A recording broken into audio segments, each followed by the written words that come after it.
Hello, Hamilton. Today is Thursday, April 2nd, and I'm really glad you tuned back in for another story. We are going to be reading a really great story. This was actually a story that I was reading with my son Benny the other day, and I thought it would be perfect for our literacy challenge.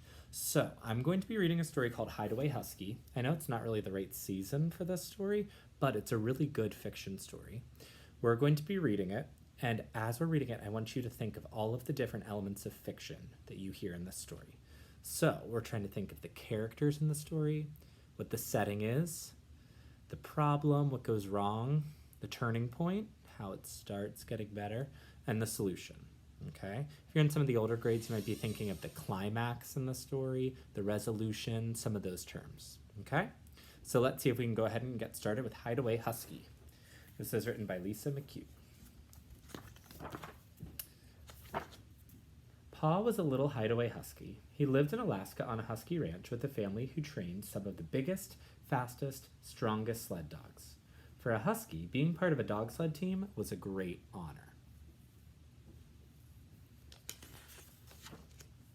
Pa wanted to be part of a dog sled team more than anything in the world, but he was just a tiny dog, much smaller than the rest. So we have a character here. This is Pa. Every day when the man who trained the huskies came to harness up the sled team, Pa would run over to him. Pick me, he would yip and yap in his tiny bark. Starting to notice kind of a little bit of a problem. This story is actually unique because there's more than one problem, so make sure you're paying attention. The man would bend over, ruffle Pa's ears, and say, "Sorry, little guy, only the biggest, fastest, and strongest dogs can pull my sled." Then Pa would shuffle to his doghouse with his head hung low, curl up, and hide away.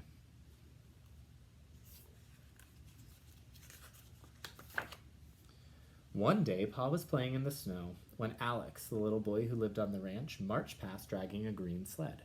Excited, Pa chased Alex across the field of snow, yapping and tugging at the rope handle on the sled. Alex stopped at the top of a steep hill. "No, Pa, this sled doesn't need a dog to pull it. This sled slides down hills all by itself."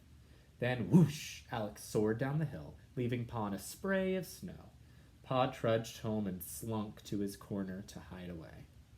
Think of what you think that word slunk might mean. What does it sound like? He just got left by the boy and he's all alone again, and he can't pull the sled again. So how might he be moving if he slunk?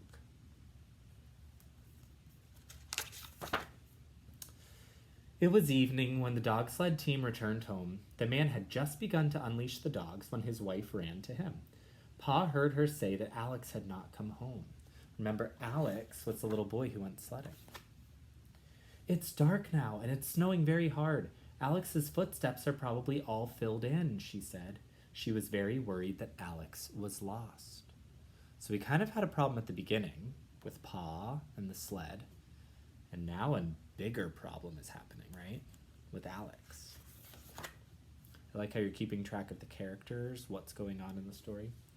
"Don't worry, I'll find him," the man said as he quickly retied the dogs to the sled.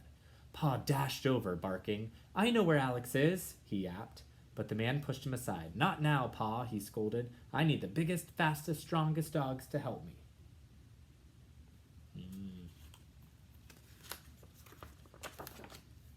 The man jumped on the back of the sled. "Mush," he commanded, and the team took off. Mush is what someone says if they have a sled with sled dogs, and that makes them go. It means go. Pa chased after them, barking and barking, trying to let them know they were heading in the wrong direction. But the sled quickly disappeared into the woods. "I must find Alex and bring him home," thought Pa. He ran across the field into the darkness. So Pa's not going with everyone else. He's going off by himself. Wind whipped the snow all around. It was difficult to move and hard to see, but Pa plowed through. Pa stopped at the top of the hill. His keen ears picked up a whimpering voice. At once, Pa dashed down the hill, following the sound. When he got to the bottom of the hill, Pa found Alex lying a few feet from his sled. The boy had fallen off and hurt his leg. Alex was nearly covered with snow. So the little boy can't move, and it's really not safe to be out in the snow. But I think that we might be going past the problem because now Alex isn't by himself. Someone found him. Pa dragged Alex's sled over to him, and with difficulty helped Alex onto it. Pa grabbed the rope handle of the sled with his teeth and started to tug. Pa pulled harder. It did not move. The brave little husky pulled and tugged and pushed, but the sled did not budge. Pa saw that Alex looked pale and his eyes were starting to close. The determined husky gave it one more shot with all the strength he had. Slowly, the sled started to move. I can do it. I can do it, Pa told himself. Pa pulled the sled inch by inch to the top of the hill. Pa was almost home when the man and his team of dogs came racing toward them. The man quickly jumped off the sled and ran to Alex. Then he turned to the dog. Pa, did you find Alex and pull him all the way home by yourself? The tired little husky wagged his tail wildly. Pa sat and waited, looking hopefully at the reins of the man's sled. After the man had settled Alex into his sled, he walked over to Pa, bent down and ruffled his ear. You saved my boy's life, Pa, the man said, but only the biggest, fastest, and strongest dogs can pull my sled. Pa's heart sank and his head hung low. The man continued, and also the bravest, most determined dogs. He placed a harness over Pa's head. My little husky, you have earned yourself a place on my dog sled team. Alex looks happy for him.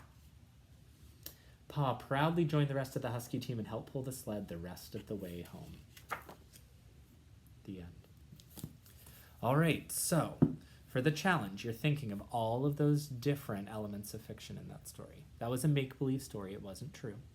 So I want you to think, who were the characters in the story?